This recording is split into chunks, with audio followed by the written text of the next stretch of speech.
Hey everybody, I just wanted to make a comment about forum posts and just the theological thinking in general and writing. Um, One of the really important things that we should practice, especially in grad school, is conceptual clarity. By clarity, we just mean being really precise with our language. Anytime you're in talking about abstract thoughts and ideas, it's really easy to slip into vague language, or language that it's a snappy phrase, and it feels like it's saying something substantive, but it's so wide and it's so undefined that it can actually mean a lot of different things, some of which might even be contradictory. And I noticed this sometimes when we're talking about stuff that's really abstract, right? So one of the things that you can do in the forums, and what I would really love to see, would be to push for clarification. We're talking about a lot of pretty substantive issues in this course. Like, for example, we'll talk about atonement, and we talk about biblical authority. We talk about the Bible's truth. We talk about a lot of different stuff that the words sound exciting and good, but there's a real question about what exactly they mean. And so one of the things that you can do in the forums is you can push on someone to provide clarity. So if somebody says, I like all the views of the atonement, I think they're all great. You can say, well, okay, but what about this? Doesn't it seem like if penal substitution, for example, is the primary way in which the cross atones for our sin, isn't that doesn't that have some primacy or some grounding or some uh, more important, or it's more fundamental than, say, the ransom theory or whatever other view of atonement there is? And here's why, and explain why that might be the case, and push someone to say, well, yeah, I like every view of atonement. I want to have, like, touchy-feely big hug and everyone gets along, but there are actual substantive problems, and there are actual issues. So, for example, one of the critiques that's made of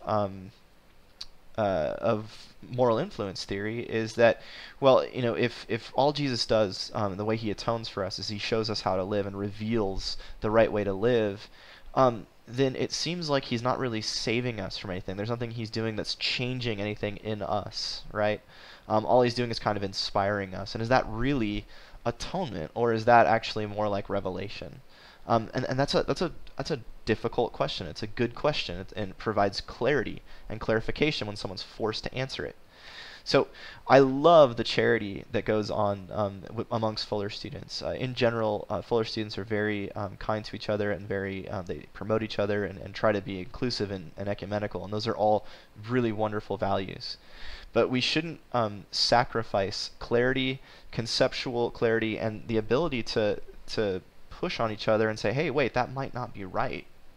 We shouldn't lose the touchstones of our tradition and the cornerstones of our faith because we want to get along.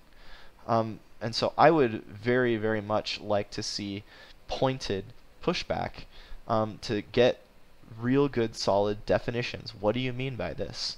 And show why there might be a problem. If you can do that, then you're sharpening yourself intellectually, and you're sharpening the person you're pushing against. And I believe that you're benefiting the church, because there are going to be people who have these questions and they have these concerns. And even if they're concerns that you've moved beyond because of your education or whatever, they mean a lot to your people, and they're really fundamental to your people.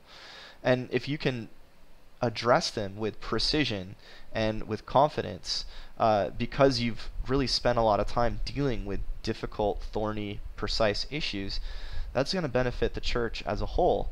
And it's going to give your people increased faith and confidence in your ministry. So don't just think that what we're doing here is it's just intellectual sparring for the sake of intellectual sparring. It's not. It really is, I think, going to have a tremendous impact on you as future ministers and future pastors and just people serving God in the world. So please push for clarity, push for precise definitions, and show where the sharp points are. Show where there's a problem. And if you're having a hard time recognizing that, then let me know, and I'll try to show you, and I'll try to guide you. You'll notice that my forum response videos really are meant to push back and say, hey, wait, what about this? And that's really what I want to see. I want to see every one of us recognizing that there are problems and there are difficult issues that we haven't quite figured out yet, and to be able to wrestle with those honestly and yeah, and with conceptual depth. So that's that. I'll be looking for that in the forums, and hope that you do it. All right, see ya.